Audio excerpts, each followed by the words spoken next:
Hey, everybody, welcome back to this month of Staffing Monthly. And I am excited because we are taking a deep dive into business development, sales. We all know that the economy is shifting us in a direction where we need to be more intentional about selling and growing our businesses in ways that maybe we've not had to over the last decade.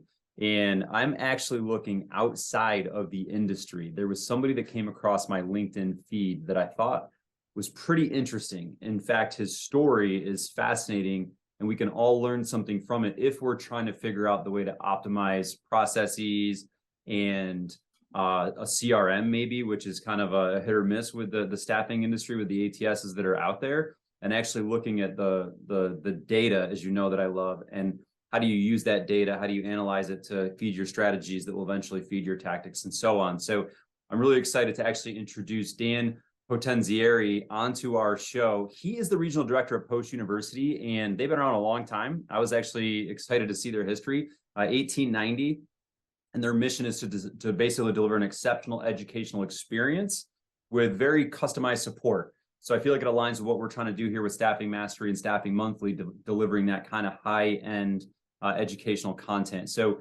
without further ado, Dan, I want to welcome you to the show. Thank you for being here and willing to share some of your knowledge. Yeah, absolutely. It's my pleasure. I love that when you ask for a book recommendation and I drop Simon Sinek, who I'm probably a zealot of, honestly. It's a little embarrassing, but also inspiring because I think he's the future of business. That I that hope was so. the way that we reconnected with each other after connecting in person in Binghamton, however many years ago. So I love that. Absolutely. Yeah. No, I think you're spot on with Simon. I'll tell you, this is a weird story, but I literally kid you not, I bumped into him on a New York City street years ago. He was walking out of a restaurant. Me and my group were just literally like walking down the street as most people do. And he just stepped out, didn't see each other, and hit and saw him. And I was just like, and I went into like quick fanboy mode, right? And was just like, I love your work. Thank you. And he just kept going because he's not as engaging as you would anticipate him to be. But Yeah. it was such a crazy thing. But so I want to pick your brain because you're doing something and you have this story about, and you were just sharing this with me before we clicked record, and I want to get back into this, is that you were part of an organization that I'm going to say was business development focused. They had some processes, they had some systems, and then you were acquired by another organization, by Post, and they had none of that. So they were sort of starting from scratch, using what you've learned and maybe some other resources to build up this business development program. Is that right? Tell me about that. Yeah. So yeah, I'll go backwards a little bit just to catch everybody else up. So I've been in business development for almost 15 years now, and I've worked in a bunch of different capacities. From like a small commercial lock and door company. I've consulted with like Westmoreland, which is a large agricultural mining and agricultural company in the United States.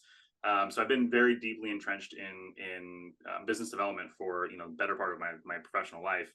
And most recently, because I'm very passionate about education, it's something that my history, my personal history, is something that it changed my life. That and my military service. So I found a job working for an institution of higher education, and this institution was American Sentinel University, which was a nursing school based out of Denver, Colorado. And so we had post-licensure nursing programs all the way up to the doctoral level. And in 2021, we were acquired by Post University. Post University has very aggressive goals to grow and be an impactful online and on-campus university across the country.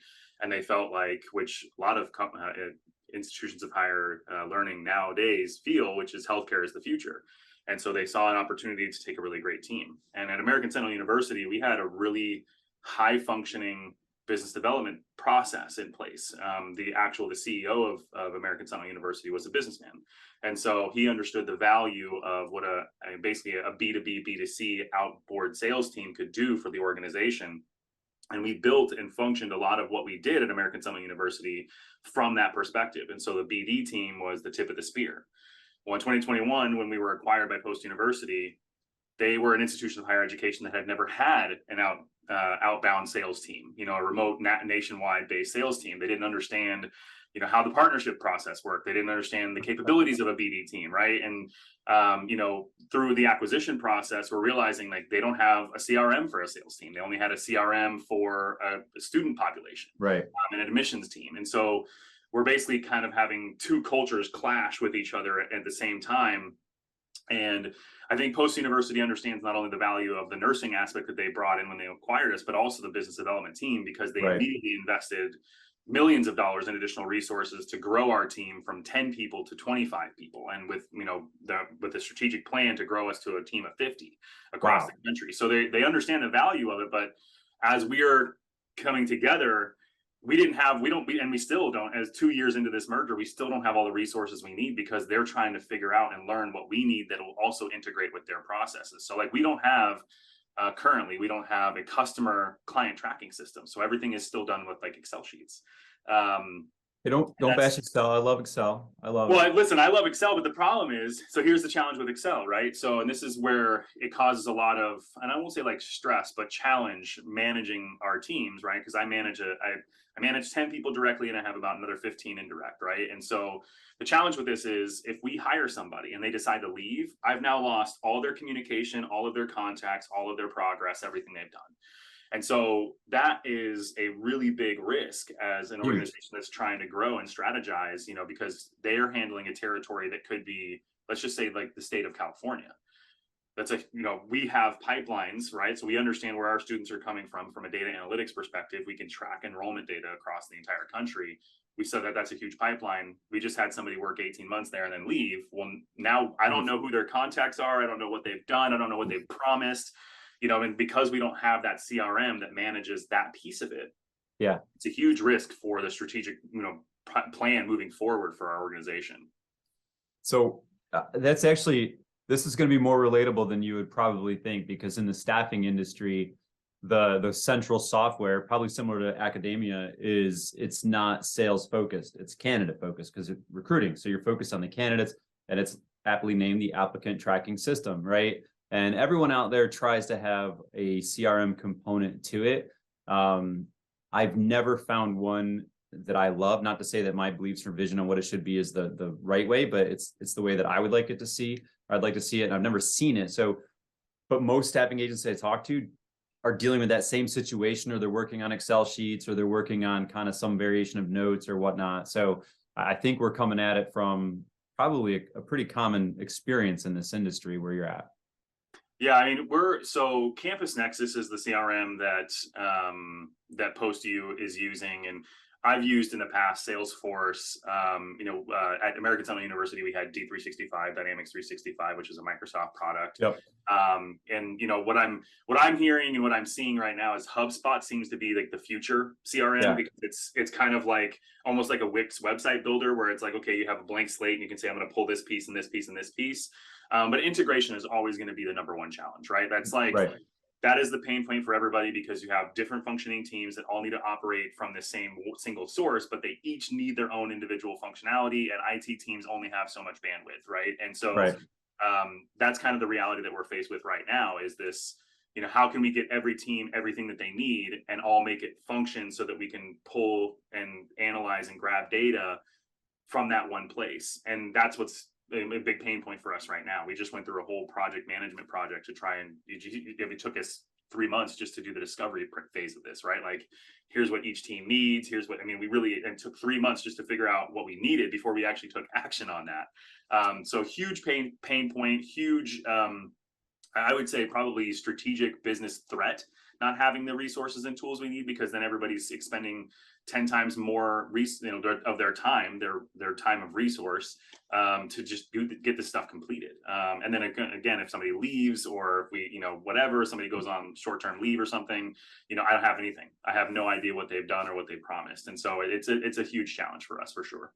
It is. And that's actually, I'm glad that you point that out, because that's actually another pain point of turnover in general. And that's one thing that, like, why the staffing, and one of the main reasons the staffing industry exists, is to basically help make sure that pipeline is congruent, but also to help, we're professional recruiters. So we've got a better chance of finding a better candidate and making a better placement that's less likely to turn over long term. So, but let's set the CRM talk, the technology piece aside, because like the actual where I want to dig into is your focus on basically securing partnerships and nurturing those partnerships. So just for frame of reference, what does a partner mean in your world?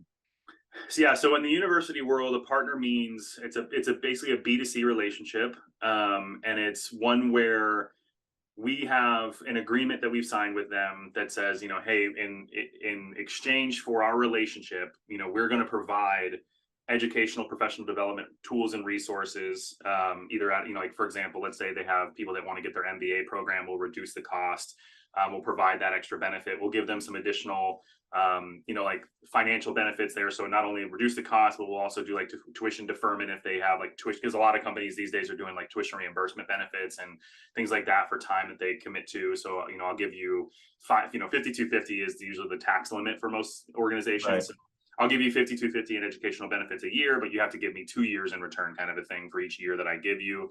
So we created an infrastructure for the organization based on their needs as it relates to education and professional development.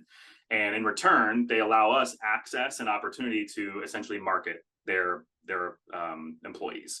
And they, it's highly customizable, and it just depends on the organization. We work a lot with hospitals because we have the healthcare program. So I spend a lot of my time working with chief nursing officers, chief executive officers of hospitals, with VPs of clinical education. And we just ask them a lot of questions and kind of say, okay, like, here's what you need. For example, one good industry need is magnet level or magnet recognized hospitals. Magnet is a status that you can get as a hospital that you have to invest resources in. Well, if they're magnet recognized, 80% of their nurses have to be bachelor's prepared or higher. So I can go in and say, oh, you're magnet recognized. What's your RN to BSN? What's your BSN completion percentage? If they say, oh, it's 70%, I can say, here's a way I can help increase that number for you through our educational opportunities. And so we create, kind of customized relationships. So really, and the best types of partnerships are ones that go both ways. So we help them out and they give us access to increase our enrollment amount. So it's a hand in hand kind of thing, not they sign an agreement and we just offer reduced tuition. So a partner for you would be a large employer, and what you provide to them is obviously professional development, skilling up, all that kind of access to that as a customized process. And then what you gain outside of those students is access to a larger potential student base that you can market to and increase your enrollment. I got that? Yep. Yeah. And I think the reason why this is, for us at least, a really powerful strategic process for us is that if we have a partnership, their employees benefit through reduced tuition rates. So they're more likely to choose us as an institution of higher learning. Then they're going to go through our programs. So then if they want a doctorate, or if they went through a bachelor's degree and they want a master's degree, they're more likely to come back to us, whether they work at that employer or not. So that's also kind of looking to our future, right? If we treat that student correctly, they're going to want to come back to us.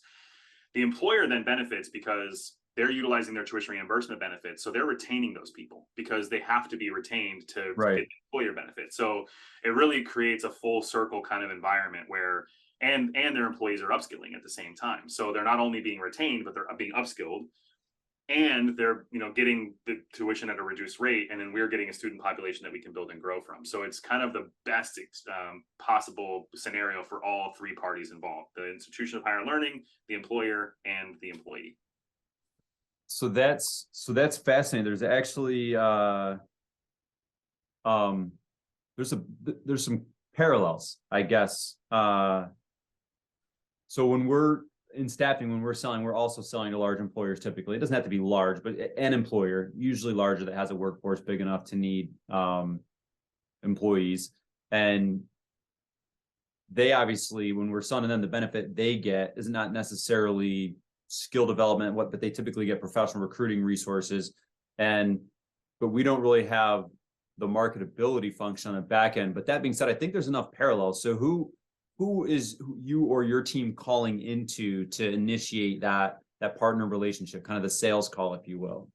Yeah, I mean, it really does depend. Obviously, size of organization. I mean, I'm sure you're familiar with this, but if it's a huge organization, the CEO probably does not have time for you, right? Or the chief nursing officer probably doesn't have time for you. So, like, for us in the hospital industry, we have a couple data sets that we use to help guide us with that, and bed count's one of them, because we know that if an organization has, let's say 100 beds, there's usually 2.5 nurses for every bed.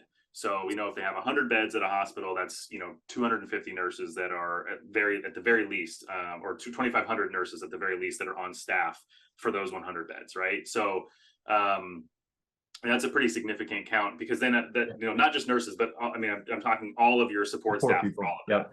So, you're looking at a huge organization. So I would say what we do typically is if they're 150 beds or less, we will reach out directly to like a CNO, because they're smaller. They probably don't have all the hierarchy that a bigger hospital would have, because they don't have the employment needs. But if they have 500 beds and you're looking at 4,000 nurses or 3,000 nurses, now all of a sudden the CNO is totally unavailable. So typically when we reach out, we start based on bed count. If it's small, we'll start with maybe a CNO or a VP of clinical education or education. We'll focus on titles in that realm. If it's a bigger hospital, now we're looking at maybe your HR office, who handles your benefits, or your VP of your nurse clinical educators, because they'll work hand in hand with the HR office. But it's typically in that realm. The CNO is usually the one who would execute the agreement, but the people who actually handle the activity, that's usually the HR office or the on-the-ground educators that are in the hospitals or in the businesses. Got it. So I love this, and we can stay right in the healthcare space because that's a huge vertical in the staffing industry, and it sounds like that's really where your knowledge base and experience is. So let's talk through the line where you say you're responsible for the strategy and the systems and that piece of it, and then I'm going to close out with data analysis and reporting. So like, what is your process? How do you kind of alluded to what your sweet spot prospect is. What is your process that you guide your outbound people to do to take them through to get more of these partners? Yeah, that's a great question. I think there's a lot of different ways we do it. We try to use data as a foundational principle for everything that we do, so it's strategic and efficient, right? So what we will do is, like, even with our strategic growth, when we hired, when I said when we merged, right, and we got the ability to hire more people, we hired in places where we already had student pipelines. So we knew, for example, based not only on population, but just also on opportunity, that Florida, Texas, and California were the three biggest pipeline states that we had. So we hired people in Florida, Texas, and California based on the data that we saw of where students are coming from. And the other piece to that is, when you take it the next step, now you look at, where our educational offerings are. So like in Florida, we have all of our programs are available, but in a state like New York, for example, which has heavy population, we can't offer our nurse practitioner programs in the state of New York because the board of nursing in the state of New York requires a campus, and we're never going to have a campus in the state of New York. So just with that, we have 3 less of our degree offerings that are available in that state. So it's not as valuable for us to have a resource there, knowing that. So again, we look at data as the foundational principle, and we build up from there. So when we actually have people in those states, this next thing we do is we start to look at trends in that data. So are we noticing that a lot of enrollments are coming from a specific hospital, right? And then we start saying why? Why are they all coming from this specific hospital? And what you'll find is that, especially in the nursing industry, and hospitals in particular, everything is word of mouth. If you have a great reputation, you can go anywhere in that hospital. If you have a poor reputation, you'll never get into it. They're very tight knit. They're very small. You run into the same people at all the same conferences. I've been in this space for, I think, 9 years now. And I'm now, every conference I go to, I'm seeing CNOs, VPs, nurses that I've seen at other conferences or at other hospitals or whatever, as you go. And it's a really small community. So what we do is we focus on where we're getting students, and then we go there and we try to leverage and capitalize on that relationship. So we can say, like, I'll maybe reach out to an HR office or a CNO, and I'll say, hey, like, cold call usually. And you always, what I like to do is I like to start with, I don't like to cold call the actual CNO. I like to go through the operator, and I always ask for help. Hey, I'm from a school. I'm trying to help out. I'm trying to help your organization, but I don't know who to talk to. Can you help me? And then I'll have them take me through the phone tree, because usually then I have a name to reference. So if I'm like, hey, Susie at the front desk said I should talk to you, Dan, in HR. Are you the right person to talk to? I'm hoping you might be able to help me find the right person. And then, you might say, hey, actually the CNO is the right person. Go ahead and talk to John, the CNO. and I'll let you know. And then I can say, hey, Dan from HR told me to talk to you, so now I have some trust, right? Right. We try to build everything we do in trust, and communication, because again, that's the environment of healthcare, is trust. Nurses are voted every year the most trusted profession, right? So we try to embody that with our outreach and our communication and our programs. So that's usually how we do it. We focus on pipeline states, then we look at where those organizations are sending and funneling in our students, and then we try to leverage that and say, hey, John, we had 5 students enroll from your organization over the last year. All of them could be saving 20% on their tuition amongst all these other benefits. Can we talk about what a partnership relationship would look like between our organizations and how we might be able to help you in education and professional development if you don't already have those resources? And that's usually how we start the conversation. And we focus it really on them and their needs. So that's interesting. So one thing that I love about that piece right there is once you got to the decision maker. So one, it was a lot of, hey, can you help me out? Right. Which is it's a very powerful human psychological technique. I'm not saying this in a manipulative way, but people genuinely are hardwired to be willing or open or want to help somebody else out. So if you just ask for like, hey, can you do me, a favor, or can you help me out and help me find this right person? Like a lot of times people will be more inclined to that versus your typical sales pitch opening. So I like that. The other part that I really liked about that, Dan, is that when you got to the decision maker, or the CNO in this case, you basically said, hey, I noticed that this number of employees of yours recently enrolled or was engaged in programs in our school. They could save this. So you didn't really talk about how amazing Post is. You didn't go in and be like, hey, we've got all of these different degree offerings, all these different professional development. You didn't throw the bag at them, right? You basically say, hey, I noticed this thing and just wanted to see if you'd be open to a conversation to learn more, to see if we can support your professional development goals. Like that's a nice intro approach there. I respect that immensely.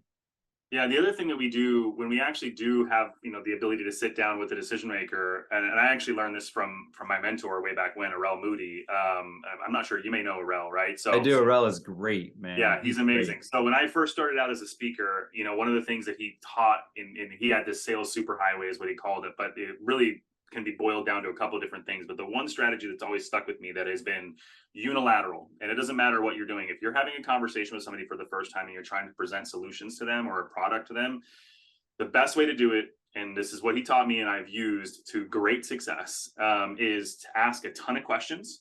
So the first thing you do when you have an opportunity is you just ask a lot of questions. How long have you been in the role? Develop that rapport, but in a meaningful way. So and this is also another thing, is when I hire team members, I specifically look for people with the right attitude, but also for people that are genuinely interested in the betterment of others. Because if they are, they're going to ask those types of questions in those conversations, right? So that's a foundational principle that I look for. And then when they're asking those questions, they start, okay, how long have you been? What are some of your challenges? What are some of the pain points you have? Where is this organization trying to go? So you ask those questions as it relates to their role. Then you say, before you get into any kind of pitch, you say, if I could create something for you, and Arel uses the wave a magic wand question, right? So he goes, if I could wave a magic wand and create, and in that time it was the perfect speaking engagement, or, whatever it might be. If I could wave a magic wand and create the best professional development program for you and your team, what would that look like? And then they tell you exactly what they need in all of its intricate details. And then you say, when they're done, you say, so if I could provide the 5 things that you just said, and do it this way, what would you think about that? And so it's I'm not even pitching them anything. I'm not having to throw the bag at them, because I know exactly what they need and I know exactly what I can offer. So I'll pick all the things that I know I can offer and I'll say, here's what I can do for you. And then I let them tell me if that's a good idea or not. And basically it's not trying to be manipulative, but it's a really good psychological tool to let them know, I'm hearing them. I'm listening to what they need. And if I can solve those problems, I'm going to present my solutions and then let them decide if my solutions are what they need. But I just took everything that they asked for and all their problems and all their challenges, and I said, here's what I can do to package it up and help you take it to the next level. So that's how we try to train our team to work with them. I love that. And honestly, it's only because there's so many bad, unprofessional salespeople out there that guys like you and I have to put that qualifier out there saying we're not trying to be manipulative, because that process is actually not manipulative at all. It's, in fact, it's just transparent, and it's filled with integrity, right? Because you're just saying, hey, tell me what you would like to see, right? And then if it's something that you can do and you can say, hey, I can do 3 of those 5 things for you, can't do the other 2. Would this be of interest to you? Would you like to learn more?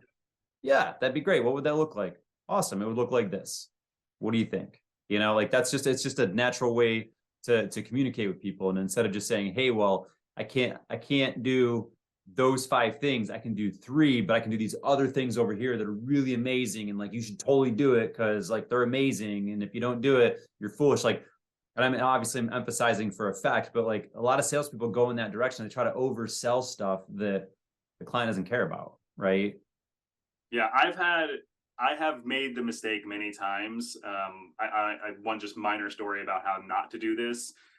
I was reaching out to a hospital that I was, this is when I was managing my own territory, not managing the team. I was reaching out to this hospital over and over again to try and make contact. Finally got somebody to call me back. I was on the road in the car. I got so excited that I just word vomited all over this person.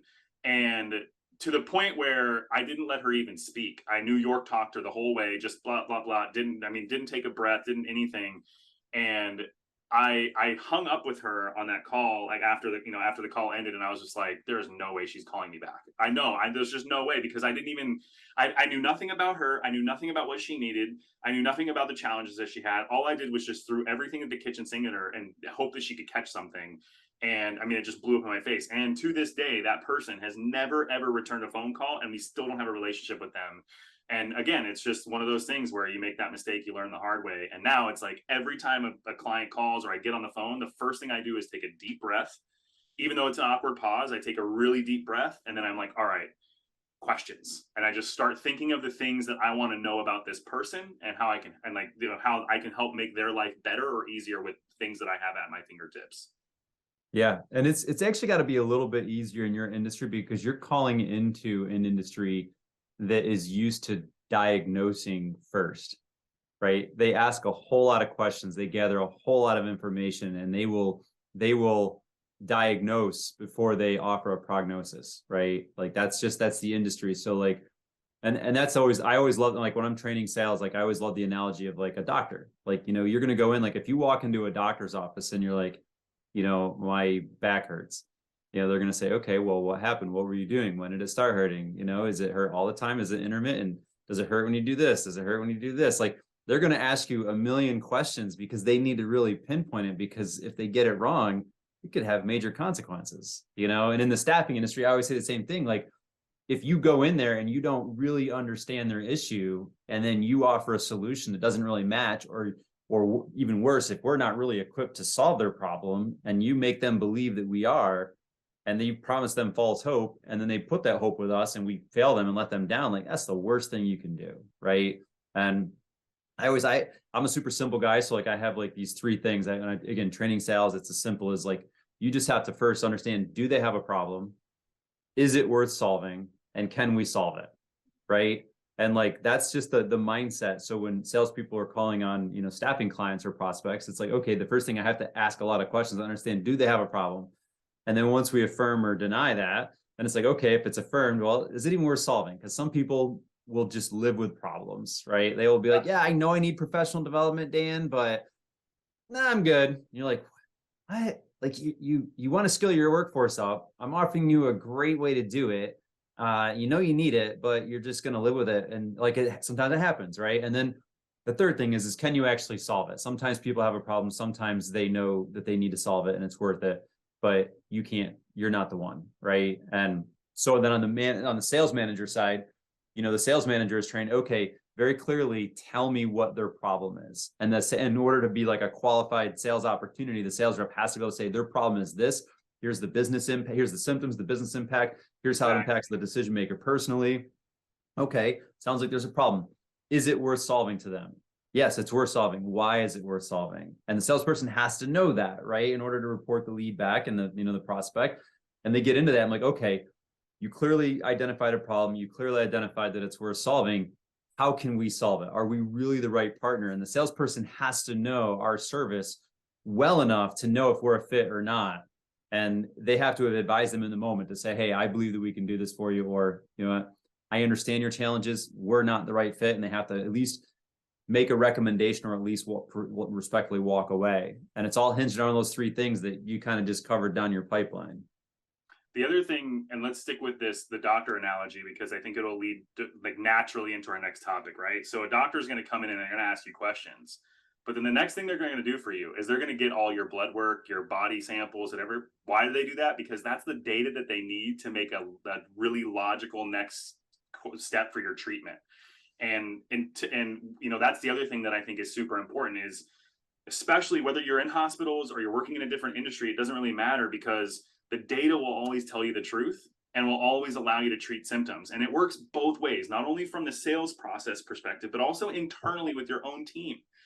If you are not constantly looking at your data and asking yourself internally questions to diagnose what's not working, or figure out what is working, you're always going to be behind the 8 ball. Same thing with your sales process, because then the other thing is when you want to demonstrate your value. So another thing that we do really, really well is after we've signed an agreement and we started enrolling people, we created a data, basically a feedback. We do it quarterly or yearly or biannually, depending on what they ask for or if they're interested. But it's usually like, here's how many students we enrolled, here's how much money they saved, here's the advanced programs they're going through, here's what your professional development did. And we give that to them in raw data and numbers. So now that makes that person that signed the agreement look great, because now they have data that they can take back to their superiors or their board or whoever's in the decision making, be like, listen, we signed this agreement, we have 50 people who have now are committed for 2 or 3 more years in terms of retention because they decided to go through programs. We have this many more people prepared to be leaders because they went through this professional leader, this leadership development program that we were organized through with Post. So you're providing them with data that makes them look great. So you're continuing to build that relationship. So when you have a new, let's say we rolled out a new program or a product. Well, because I help them out so much, I might reach out and be like, hey, we just rolled something else out. We don't really have a lot of feedback for it. Can we pilot it with your group and see, and we'll offer it for free. But then they're going to be more willing to take that risk on us because we've done so much to help them. So you create these really meaningful, lasting relationships, and data is the foundation there, because the qualitative stuff is good. Oh, you make me feel great. You make me feel like I can trust you, whatever. But the quantitative stuff is the measurable that actually makes the qualitative stuff more meaningful. And so that's really important from a sales perspective. And then the same thing can be said for the business side, for your internal processes. Our team is great. Well, how are you great? The quantitative data has to demonstrate that. Or, hey, we're struggling. We don't know what's going on. That's your qualitative assessment. Well, now you have to do the blood work on your business to figure out what is the actual problem. What's the data showing us? Why aren't we closing more deals? Why are we having, for example, if we see reducing student counts, why aren't our students staying with us? Okay, well, now we have to figure out, and we look at the data to determine that. So I think it's really important, just like as a doctor, when they ask you questions, but they're also going to do that blood work because they want to figure out what your body is actually saying from a data perspective. So I love that. I love that kind of that quantitative report. How often do you do that for your partners? Is that an annual report or quarterly? What are you doing? Yeah, it just depends. We have one partner that they want it quarterly. They also pipeline a bunch of students to us. So, there's so much more data for us to analyze over the quarter. I'd say we usually do it 2 different ways. If it's a request that they've made, we can do it. Even if it's only 2 or 3 data sets, sometimes, we don't get a lot of students from every partner we sign. So we'll do it as often as they want. But typically if it's if we only have 20 points of data, that's an annual report. Right. If we have 20 points of data every quarter, that's a quarterly report. So, 20 to 25 points of data, you're looking at quarterly, or if it's that frequently, or annually is usually the 2 that we offer. And sometimes we've done the biannual. But again, it's just like anything, when I look at goals and how to measure success, if I'm doing it so far between implementation to to what the execution looks like, I can't fix problems midstream. So again, if there's such a small data set, there's not a whole lot for me to fix or know. But if we can do things quarterly, now I can implement changes like, hey, we're for example, maybe we got 30 enrollments from this partner and we're making an impact on this quarter, and then we got 30 the next quarter, then all of a sudden we got 10. Well, instead of waiting to the end of the year to realize that I had one quarter where there was 20 less enrollments than I was anticipating, well, now I can look at that data and say, hey, I don't know what happened on your side or our side. Why do we not see the same numbers, or why do we not see growth in this? Let's work collaboratively to find a solution or to find the problem, right? So it's like working on a car. You can't figure out what, it's like you take your car to a mechanic. Well, they're not going to be like, well, let's just start fixing things, right? They're going to diagnose it. They're going to figure it out. And they're going to be like, okay, this is where your problem is. And I think that's the important part, is like fixing things as they go to serve your partners best, your business clients best, but then also to make sure that you're getting the most out of that relationship. So quarterly in my mind is always the best measure to do that. Love that. So now as we look to close out here, let's talk about the internal team. So what kind of reporting do you require of your, I'm going to call them SDR, that just generic term, sales development rep. Like, what kind of reporting do you require of your SDRs on what frequency? Yeah, I mean, I think it varies. It has varied from organization to organization, but the biggest thing is, and I'm not sure if you've ever heard of the 4 disciplines of execution. It's kind of a dry book, but it's very good, very valuable. The 40X model is what we follow. So we have our wildly important goal. Our wildly important goal is enrollments. And that's actually the reason why I actually really love that we use 40X in conjunction with the infinite game is, when you look at like Simon Sinek's model, right, of the infinite game, it's best isn't the goal, better is the goal. And when you have a week of enrollments, you can always get better enrollments, right? We don't want the best enrollments in the country. We want better enrollments. Every year we want better enrollments. And so our WIG is the ultimate measure, which is enrollments. And then we know that all of these pieces equate to enrollment. So better functioning partnerships. So more partnerships means more relationships, more opportunities to market our programs and talk and put us in places where we may not already be. So we know that partnerships is a measure of that. We know that events and places where our team can talk to, so the B2B side, so actually talking to interested nurses or interested hospital employees who might want to go through our programs and advance their career, showing them the post way, how we make it personal, how we make it different, what their experience might be with us. So like the B2B side is also, or the B2C side is also important. And then we do other little measures too. So like, how many calls are you making? How many conversations do you have? How many partners do you have in your pipeline? How many events have you gone to? And events would be that, that student facing opportunity. Right. So we look at all of those data sets to determine, basically a formula that we've created that results in the WIG. Got it. And your salespeople, are they required? I know you're working through the CRM piece, but are they required to enter data in or notes and then self-report back to management and any, like on a weekly meeting, or what does that look like? Yeah. So again, following the 40X model, we have a scoreboard, and each of them, it's all built in Excel. So, and my colleague Joe is a brilliant Excel guy. So he's built, basically a tab for each one of our team members, and all of their stuff is tabulated into a main scoreboard. Scoreboard is really important because it does two things. It shows where we're at as a team, trying to reach our goal, our WIG for the organization, but then it also hopefully inspires, when you have a collaborative team, high performers to reach out to low performers. So it's not the boss that's always reaching out saying, hey, how can we help you? Where there might be some tentativeness with talking to your boss about why you're struggling because you don't want to get fired. Whereas a peer reaches out to you and say, hey man, like you're struggling, how can I help you? So a scoreboard is really important for that. So everybody can see where everybody's at, in a very open and honest way. And then everything funnels out from that. And then we do quarterly reports as well. So everybody has to maintain their scoreboard. And then we do quarterly analysis again, so that directors can provide feedback meaningfully for them to fix challenges, throughout the year, and give good kudos to when they've earned it. So that's a fascinating concept with the peer piece. So and I know you said that one of your qualities that you hire for is people that are genuinely interested in helping others. So I think that's going to play into that in the culture side of it. But how do you sort of govern or reward when a top performer steps out of their focus to help out an underachiever? Like, how do you govern that? How do you, like, is there any governance? Is there any, or is it just an expectation that's set and there's no requirement that they have to? Like, how does that part work? That's fascinating to me. Yeah, that's actually a really good question. I think it's culture based. There's no real genuine reward for it. I think that, and this is this is always going to be a challenge, because especially when you're going through rapid growth like we are, and you're bringing a whole bunch of people in a very fast paced environment with a lot of change during an acquisition, there's a lot of challenge there.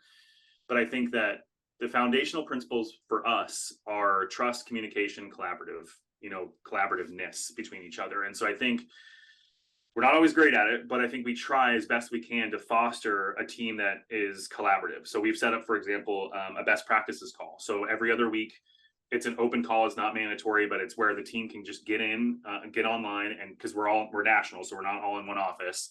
So we all get online at that time and we talk about like individually what we're doing. And I don't even show up to that call because I don't want to be seen as the mover for this, right? So Right. I let the peers themselves get on this call and have a totally free, totally open conversation where they can talk about what they do well, what they're struggling with. You know, oh, I'm seeing that you're hitting your numbers this month. What are you doing? Like, I want to do what you're doing. So we try as much as possible to foster that collaborativeness and that trust. You know, it's a challenge. There's a lot of different personalities. I don't think there's, you know, it hasn't been perfect. It's clunky. It's not at times, but really the goal for us is to constantly try to let them know that we trust them, that they know that they can reach out to each other if they need help. They can reach out to me if they need help. But there's really no incentive for it. It's really just, again, like you just want to help people. That's your incentive. Your incentive is when you know that there's a wig and we all can get that goal and we make it achievable, right? It's challenging yet achievable. Right. The goal is people who are high performers are going to look at the low performance and say, man, we could be 2 times above our wig if I help this person. And that's why we have the scoreboard so everybody can see where they're at. And that hope is that by doing that, we foster that kind of collaborative environment as well using that. And that's a principle in the 40X, the 4 disciplines of execution book, is having that open, honest scoreboard, using that as one of the tenets so that people can see where they're at. And then we really try not to put people down when they don't perform. We try to uplift people when they don't perform as best as possible, you know, so that's also a part of it too.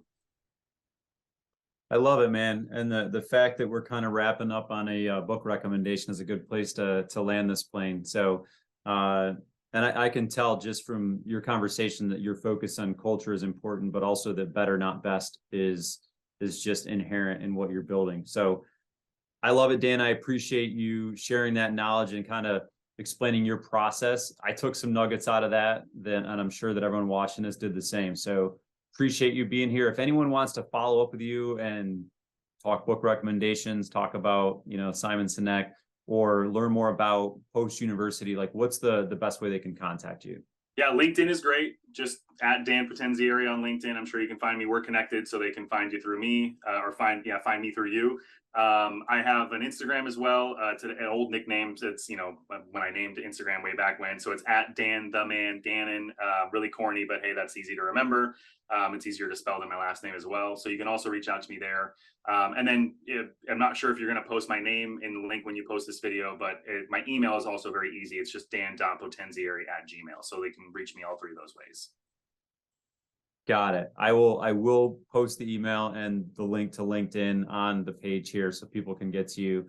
Love it, man. Appreciate you sharing, and I hope you have a great rest of your day. Sweet, brother. You too, man. Thanks for inviting me on.